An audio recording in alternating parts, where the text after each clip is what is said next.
Bom, como eu falei para vocês, né, eu vou falar sobre ultrassom, o uso do ultrassom e o eletroneuroestimulação na anestesia regional. E volto a falar que é princípios básicos. Eu sou o Dr. Cunha, né, e sob a coordenação do Dr. Adilson Ramagem, nós vamos, então, iniciar a nossa aula. Muito bem. Primeiro, a gente tem que saber quais são as condições para a realização dos bloqueios e a programação, né? Então, você deve ter conhecimento da anatomia, sonoanatomia e da região bloqueada.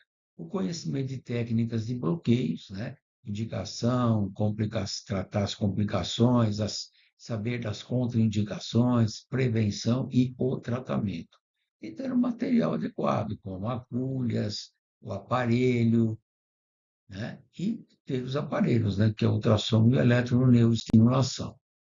Existe o método mais seguro para a realização de um bloqueio é essa intersecção onde nós fazemos, né? Com o ultrassom, tá? Com o neuroestimulador e controlando a pressão que nós vamos dar na seringa. Existem vários tipos de aparelho, né? De ultrassom e de nervos periféricos, bloqueios neuroperiféricos. Bom, e claro que inicialmente a gente vai começar entendendo como nós começamos a anestesia regional. A gente fazia por tentativa e erro, tá? Onde você viu aí, né? Ele dá aquele gritinho porque, né, nós atingimos a nossa agulha no nervo e provocou o que nele? Uma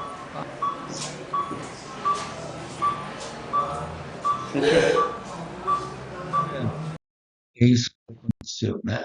Então, era como a gente fazia, né? Que era porque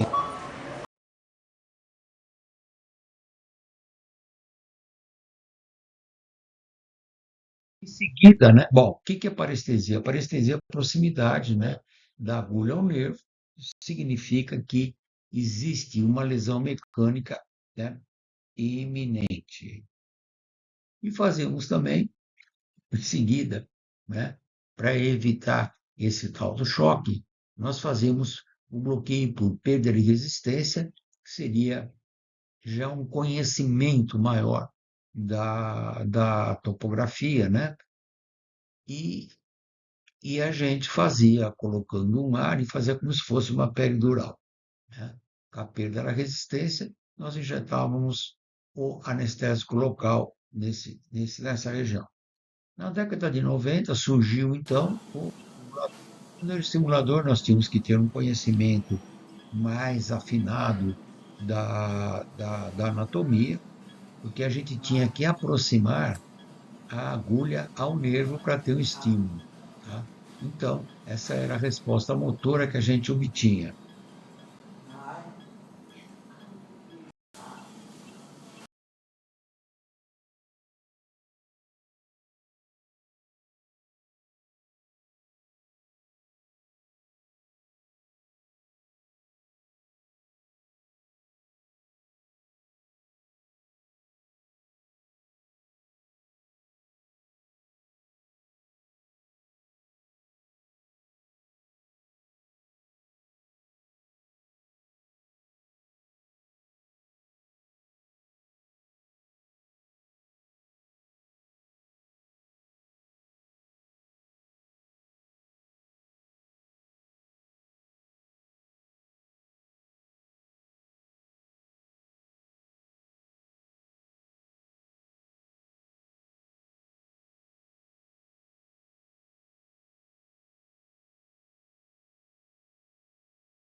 Hoje, nós usamos um sistema misto, como nós falamos no início, né? Nós usamos o estimulador de nervo, nós usamos o ultrassom e controlamos a pressão que nós vamos dar.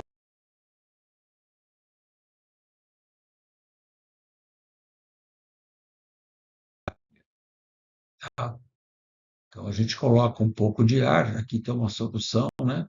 uma solução que pode ser tanto anestésico local, como pode ser soro fisiológico para fazer a hidrodissecção e deixa um pouco de ar e a gente vai vendo se perder a resistência. Nós vamos ter que controlar a resistência da bolha. Mas o que é um estimulador de nervo periférico para a gente começar? É um aparelho que mostra a proximidade da agulha ao nervo através do quê? De um estímulo elétrico e a resposta motora que aquele estímulo provocou. Então, isso vai fazer com que a gente possibilite a localização dessa agulha, né? Se ela está próxima de tronco, se ela está próxima de fascículos, a gente está próxima de nervo periférico através da resposta motora. A pergunta é se ele dói, né?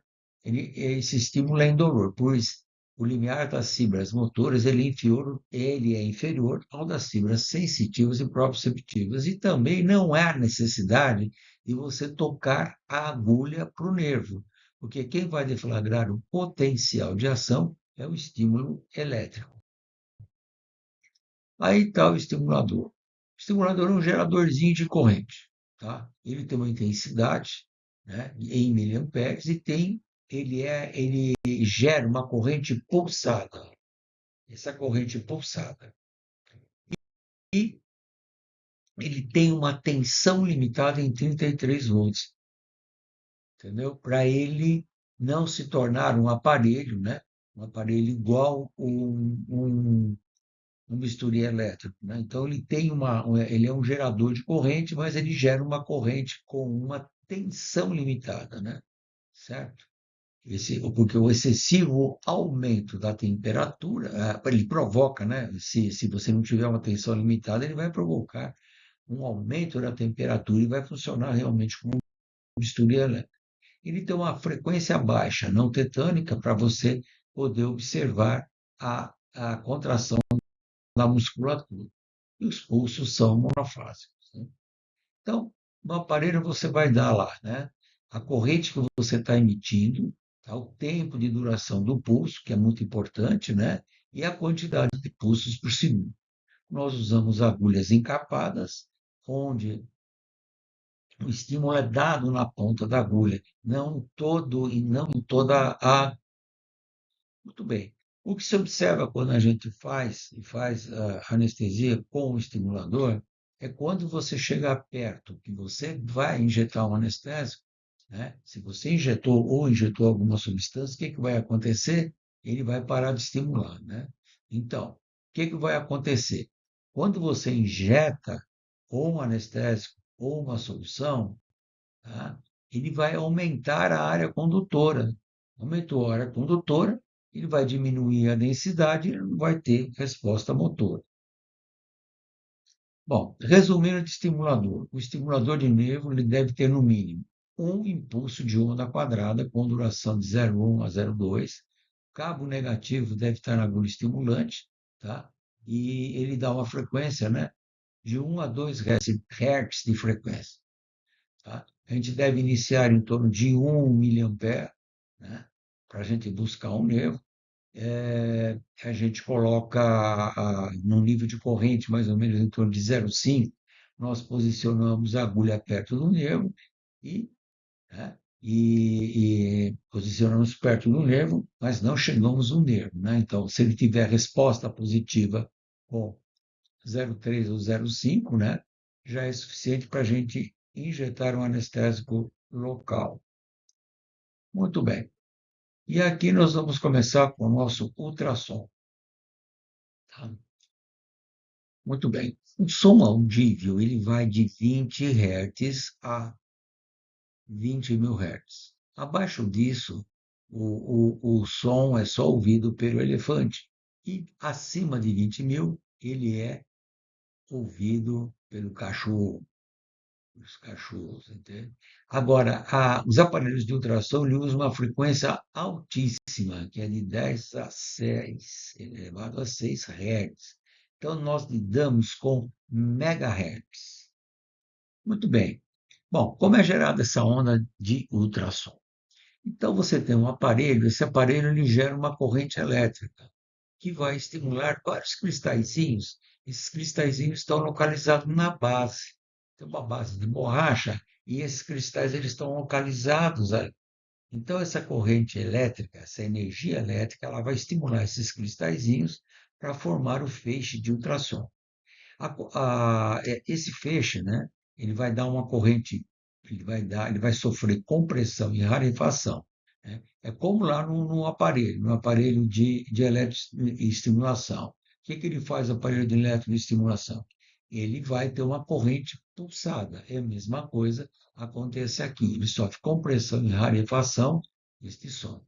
Muito bem, então ele vai atravessar os tecidos.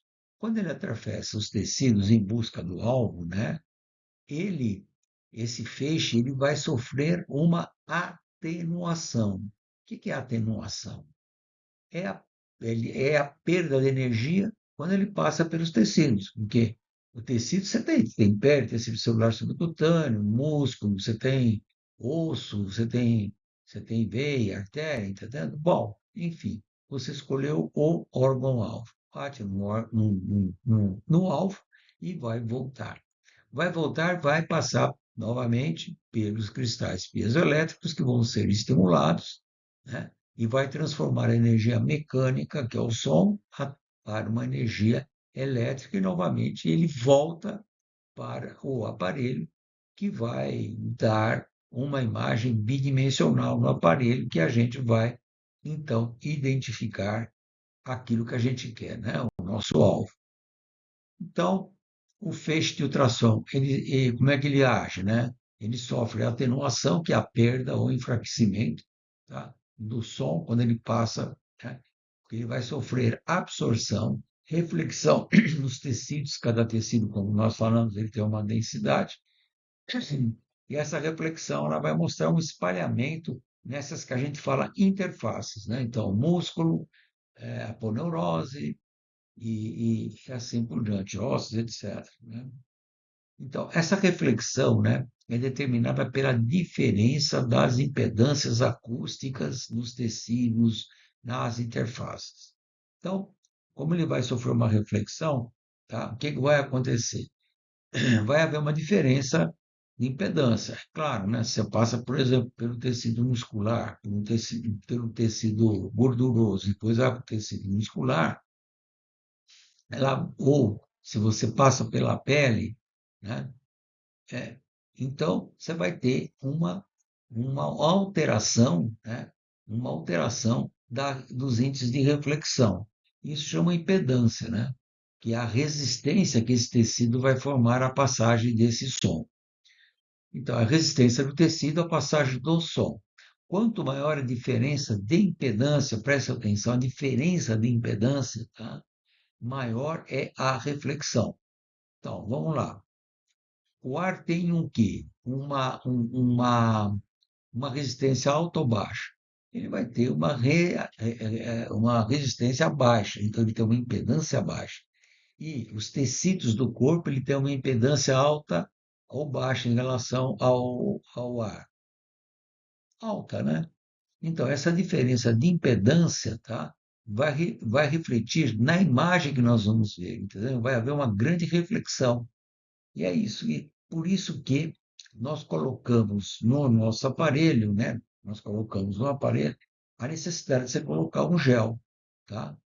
E é isso aí. Por isso que a gente coloca esse gel ali na base do ultrassom. Tá? Então, isso implica, né, uma reflexão alta, daí a necessidade de colocação de gel na interface entre o transdutor e a pele. Certo? Deu para entender porque a gente usa, então, o gel? Tá bom. Existem vários coeficientes de atenuação dependendo do tecido. Observe lá, por exemplo, a água 0,002, o osso 5, e assim vai. Para compensar essa perda de energia, o aparelho lança a mão do ganho, entendeu? Então, um ganho aumenta o sinal de retorno, tá? Então, aumentar o sinal de retorno significa aumentar o ganho. Então, vai alterar aquela quantidade de preto e branco, né? É isso aí. Existem vários tipos de transdutores, né? E os mais usados que nós usamos na anestesia regional é o de alta frequência e o de baixa frequência. O transdutor é um emissor e receptador, tá? É a parte mais sensível e mais cara do ultrassom. Por isso nós temos que tomar todo o cuidado. Então, por isso eu vou apresentar aqui, né, o aparelho e as coisas que nós temos que fazer. Olha só, olha como ele é complicado, né? Então, na base do transdutor, nós vamos encontrar aqueles cristais, né, que nós falamos, cristais piezoelétricos, que é recoberto por uma cobertura de borracha. Muito bem. Aí, essa parte é mais cara e mais sujeita a danos, por isso nós devemos tomar cuidado ao fazer o agulhamento. Nós devemos tomar esse cuidado para não danificar o nosso aparelho. Nunca utilizar agulhas cortantes, tá? Nunca usar agulhas cortantes e escolher agulhas próprias para cada procedimento. Olha aqui o que faz uma agulha cortante, tá? Então, o indivíduo ele não sabe, ele vai fazer por tentativa e erro e vai fazer né, essa besteira aqui, né, de danificar o nosso aparelho. Então, quando a borracha é danificada, aí é fogo, porque aí vai entrar fluidos, né, que vai estragar os cristais, que são muito sensíveis. Então, sempre você deve colocar o gel de contato indicado, né, ou uma substância inerte, tá? Não vai colocar substâncias abrasivas, antisséptico, que não pode colocar nesse produto. Então, você vai colocar um gel, né, um gel de contato. Esse gel de contato, depois você coloca um protetor para o transdutor. Esse protetor, né, ele pode ser uma camisinha de Vênus sem lubrificação, que é a maioria das coisas que a gente faz, tá? Ou em alvos que a gente quer, ou quando a gente quer uma grande asepsia, nós fazemos com camisa de videoscopia. Mas nem sempre é necessário você fazer isso daí. Você pode fazer com uma luva estéreo, tá? Se o teu serviço não tiver essas coisas, você faz com uma luva estéreo. Muito bem. Cuidado com o transmissor também, o gel de lidocaína agora. O gel de lidocaína ele deve ser colocado por cima da proteção estéreo do transdutor encapado. Então, vocês viram ali o que nós fizemos com o transdutor. Ali, colocou uma luva, né? Fizemos ali, passamos uma fita crepe ali, tá? E vamos usar uma luva que não é uma luva estéreo, porque provavelmente, né, agora a gente não vai precisar fazer numa estrutura que precisa de tanto material estéreo. Muito bem, não colocar em contato nunca. Você coloca uma substância abrasiva em contato com a borracha. Não é para colocar lidocaína direto ali, tá? Você vai estragar o transdutor. Então é isso. Colocação de gel no condutor estéreo. Tá, isso aí já falei. Bom, a escolha do transdutor. Muito bem. Nós temos vários tipos de transdutores. Os transdutores de alta frequência, tá? Os transdutores de alta frequência, eles têm uma penetração, né? Eles têm uma resolução boa, mas é uma resolução para estruturas mais baixas, tá? Quando é uma estrutura mais profunda, nós usamos um estimulador não, desculpa, um probe de 3 a 6 Hz, então, menor, né? Então, para alvos superficiais, nós usamos um transdutor, um transdutor de alta frequência, que tem baixa penetração, mas ele tem uma resolução melhor. E quando a estrutura mais profunda, eu uso um transdutor curvo. Ele tem uma ele tem pouca resolução, mas ele tem um índice de penetrância maior. Tá? Então, frequência alta, alta atenuação. Então, limita a penetração no alvo. Frequência baixa, baixa atenuação, tá? e vai uma profundidade maior. Então é aqui, ó, por exemplo, se você tem aqui dois alvos aqui, ou duas bolinhas ali. Então você está vendo que o de alta frequência eu pego essas duas bolinhas, né? Mas se o baixa frequência não consegue pegar. Para segurar o transdutor, a gente segura como se fosse um lápis, né? Como se fosse um lápis. Tem que segurar desse jeito, tá? Para você manter a mão bem firme e a colocação da região hipotenar você coloca no paciente, tá? Mas o transdutor ele não é para ficar quieto.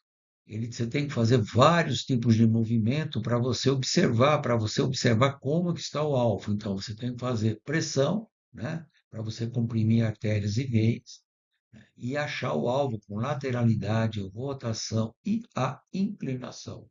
Tá? Então, esses movimentos, né, são muito importantes para você fazer com o transdutor. Fazer o movimento de pincel que a gente fala, é muito importante. Ecogenicidade dos tecidos está relacionado com o quê? Com a luminosidade. Então, por exemplo, ali, tecido gorduroso, ele tem uma maior luminosidade, né? Então, ele tem uma mistura de substâncias hiperecogênicas com hipoecogênicas. A mesma coisa acontece ali com a parte muscular, né? Pode ser mais escura ou mais clara, vai depender, né, da quantidade de reflexão que ele vai sofrer. Mas a artéria, elas são anaicóicas, a artéria e a veia é anaicóica. Por quê? Porque ela está cheia de líquido, entendendo? Então o som passa mais rápido por ali, né? Mas quando mas isso também ele pode causar, né, quando ele passa muito rápido, quando ele passa na- em volta da artéria, na parte de baixo da artéria, ele sofre uma reflexão. Então, você pode pensar que você tinha um nervo lá, né? Um nervo lá embaixo dele. E não tem, tá? Isso aí chama-se reforço acústico, certo? Embaixo nós estamos vendo uma veia lá que está compressiva. Ela também é anaecóica. E ao lado nós temos um nervo que você vê que ela tem uma estrutura hiperecóica. Por quê? Porque você tem que imaginar, né? O som entrou, o som bateu ali, fez a reflexão, tá? Esse nervo nessa localização tem muito tecido conjuntivo e uma alta reflexão. Então aqui o exemplo é um anestésico local bloqueando o nervo ciático, né? Vocês estão vendo ali o osso, né? Que é hiperecóico, tá? E forma uma sombra acústica hipoecóica. Então, é assim. Uma das coisas importantes, deixa eu ver aqui se é isso, né? Tá. É a diferença de nervo e tendão. A diferença de nervo e tendão. Então, o nervo, ele tem um caminho lógico, né? Já o tendão, ele caminha para um osso, tá? Ou para um músculo. Então, um para um ou para o outro. Aqui nós estamos vendo, né, a região interescalênica. Vocês estão vendo que ela é escurinha ali. Por quê? Porque imagine o seguinte: os nervos, quando eles saem, a região interescalênica é aqui em cima, né? Então, os nervos, eles estão saindo da onde? Eles estão saindo dos fôrames dele, não é mesmo? Ele sai, então, esses nervos eles estão muito imaturos quando eles saem, a gente fala, né?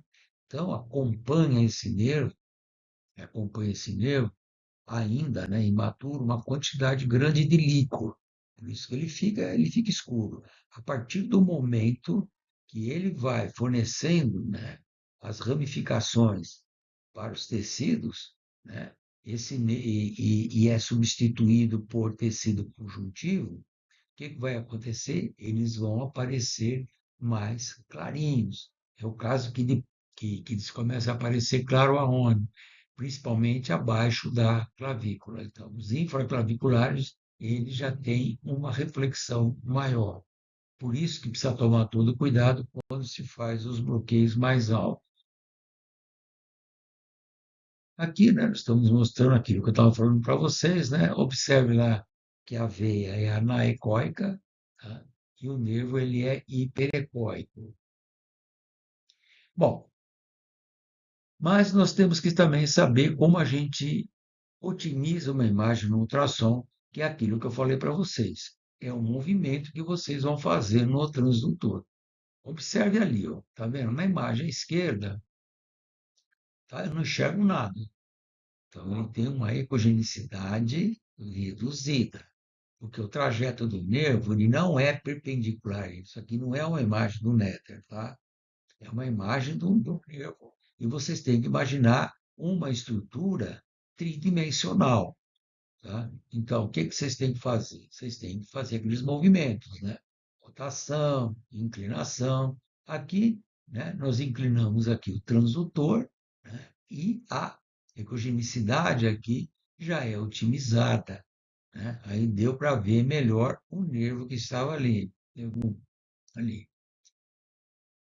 Outra coisa é ajustar a profundidade. Observe ali, ó, ali tem o nervo mediano, né? Ali no antebraço que nós estamos vendo, com o transdutor, com o transdutor reto, e vocês estão vendo que o mediano ali ele está numa baixa profundidade, tá? Está bonitinho ali e tal. O outro aqui é a região interescalênica. Na região escalênica do plexo braquial, nós observamos ali os três nervos juntos da artéria à esquerda e a veia à direita, né? E aqui nós estamos vendo o nervo ciático, né? Justamente na região da nádica, né? E nós estamos usando um transdutor curvo. Por isso que é interessante vocês fazerem o planejamento. Aqui é o ganho, né? O ganho, o que que é o ganho? É o aumento, né? Da claridade da imagem, né? Quando você ajusta o ganho. Então, aqui, ó, nós temos aqui o plexo braquial. Então, em A, ele tem o quê? Uma claridade suficiente, não dá para ver direito o que, que tem lá. Agora, em B, vocês estão vendo que ele tem aqui ganho correto, dá para enxergar as estruturas lá, dá para ver o espaço interescalênico, dá para ver o escaleno anterior, o escaleno médio, tá? Mas só se aumentar demais, observe o que acontece. Aumenta muito ali e a imagem fica muito borrada, né? Excesso de ganho. Muito bem. Uma outra coisa que tem, né, no ultrassom é o efeito Doppler, tá? Que é a direção de um objeto em movimento. Se o objeto está indo de encontro ao transdutor, a frequência que ele vai perceber é maior e aparece em vermelho. Se a fonte está se distanciando do receptor, né, a frequência percebida é menor e a imagem aparece em azul. Muito bem. Como é que eu vou fazer a inserção agora da agulha? Depois que a gente treinou bem, a gente vai fazer a inserção de agulha. Nós vamos ver o nosso alvo. Às vezes, é mais fácil você fazer com agulha em plano ou agulha fora de plano, dependendo do teu caso. Então, é importante que vocês aprendam dos dois jeitos, agulha em plano e agulha fora de plano. Na agulha em plano, você enxerga a agulha em todo o seu trajeto, e na em plano, você só vai ver os tecidos se modificarem em volta. Então, aqui, ó, mais uma vez, posicionamento da agulha aqui, fora de plano e em plano. Uma das coisas, por que que eu coloquei isso? Porque na literatura, quando eles vão explicar, né, por exemplo, as técnicas, eles vão fazer essas técnicas, eles vão falar para você os planos. Plano sagital, plano coronal, plano transverso. Então, vai falar plano sagital inclinado, plano coronal, coronal oblíquo, plano transverso. É assim que eles vão usar. Então precisa saber, assim, ele tem que saber o que que é plano sagital, plano coronal, plano transverso, tá? Uma outra coisa aqui importante, o que que é? É a ergonomia. Então, a ergonomia é uma coisa muito importante. Observe aqui que eu estou fazendo uma abordagem do plexo braquial. Então, o nosso transdutor, tá? Ele está numa posição frontal, tá? o, o, o, o- quem está ajudando aqui, ele está usando ali, você vê, se ele fosse fazer esse bloqueio, ele está virando a cabeça, igual a outra auxiliar que está lá observando, né? Então, tá observando, vocês estão vendo que ele tem que virar a cabeça, né? E não presta atenção, tanto na agulha, né? Como o do eletroestimulador. Então, ali vocês estão vendo um bloqueio misto, né? Estão fazendo um bloqueio com ultrassom, tá? Está controlando a pressão da agulha e está usando o neuroestimulador. Muito bem. O objetivo da colocação da agulha e o nervo tá? É colocar a ponta da agulha em cada lado do nervo, ou seja, não dentro do nervo, né? Certo? Evitar que o bisel de agulha em contato com o nervo. Esse bisel deve ser sempre colocado para cima, para dar o duplo eco, mas evitar que esse bisel da agulha entre em contato com o nervo e injetar um anestésico local ao redor do nervo e não dentro do nervo, né? A injeção perineural é visualizada como uma expansão do anestésico local ao redor do nervo. Muito bem. E aqui, né, o esquema de uma lesão nervosa, né? Colocando a agulha dentro do nervo. Bom, quanto ao escaneamento, nós temos que fazer o seguinte: nós temos que saber qual é o nosso alvo, claro, né? E as estruturas adjacentes, né? Então, por exemplo, você vai ver lá, fazer um bloqueio interescaleno. Então, eu tenho que ver, né? Onde que estão as raízes, né? Onde que formou o tronco, a saída de um nervo, né? Se eu estou entre os dois escalenos, aonde que está o homióide, entendeu? Então você tem que saber, tem um osso aqui, tem a primeira costela. Então é assim que a gente vai fazer, senão a gente não consegue ter uma visualização de tudo. Então o objetivo é identificar o alvo, né? Ou seja, a estrutura que você vai querer bloquear, tá? É fundamental, então, o conhecimento de anatomia, né? Para você saber o que você está procurando. Por isso que nós estamos insistindo, né? A importância que tem esse curso para vocês. Conhecer os parâmetros de referência que incluem músculos, camadas, interfaces, vasos e ossos. Outra coisa que é importante é identificar os obstáculos ao longo do alvo, né? Como vasos e nervos que você vai ter que evitar, tá? Esses obstáculos são frequentemente imóveis, né, e podem ser deslocados. Você pode deslocar ele fora do caminho. Quer dizer, a veia, por exemplo, no axilar, você pode apertar essa veia que ela vai colabar, entendeu? Para você não funcionar ela. Fazer hidrodissecção é uma das coisas que eu sempre gosto que vocês façam para acompanhar o avanço da agulha, principalmente se vocês estiverem fazendo fora de plano, tá? Observar se a agulha não está cortada, chanfrada, isto é, se você não está colocando esse transdutor, está cortando essa agulha ao meio, né? Então você não sabe onde que está essa ponta. Vai parecer que a ponta tá do lado, mas ela está lá longe, né?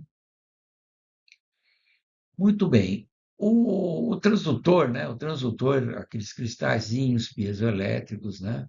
Por exemplo, ele tem a espessura de um cartão de crédito. Então, por isso, né? Quando a gente vai fazer, por exemplo, em plano, a gente sempre tem que fazer pequenos movimentos, sempre observando a ergonomia. Evitar a colocação de muito gel para não ficar você ela escorrega, entendeu? Então, coloca pouco gel. Então, a gente tem que colocar igual uma pasta de dente, tá? Para não ficar correndo, saindo desse alinhamento, tá? Que qualquer coisa você sai mesmo os colegas que são experientes. Por isso tem que colocar pouquinho. Manter a posição estável da mão. Como? Você vai colocar essa mão no paciente. Muito bem, o treinamento, né? Nós vamos fazer em simuladores, né? Que aqui é o mais simples que tem, que é o Phantom, tá? E aqui o agulhamento, que tem as várias inclinações. Nós observamos que a inclinação da agulha, né? Por exemplo, de 15, estão vendo que dá para ver toda a agulha. Agora, vocês estão vendo que acima de 45 graus não dá para ver agulha. Então, quando você for fazer agulhamento, vocês têm que fazer num ângulo abaixo de 45 graus. Então, aqui nós estamos vendo uma agulha que é uma agulha ensonada, né? Então, o que que acontece? O som bate nela, né? E ela reflete. Por isso que é muito importante quando a gente for fazer o bloqueio, nós sempre entramos com a agulha com o bisel para cima, tá? Aqui a reflexão. E aqui, né, as referências, né, se vocês quiserem, que é muito importante para vocês todos, tá bom? Espero que vocês tenham aproveitado essa aula, né? E aqui eu vou deixar por isso que eu quero, eu vou falar isso, que essa aula ela está gravada, né? Para vocês, que é muito importante essas referências e esses conselhos que eu estou dando, que mostra a experiência que a gente tem, tá? Em anestesia regional combinada com o ultrassom, combinando com o estimulador de nervo e com a pressão da agulha, tá bom? Muito obrigado por tudo, né? Nós agradecemos a audiência e por vocês terem participado, tá bom?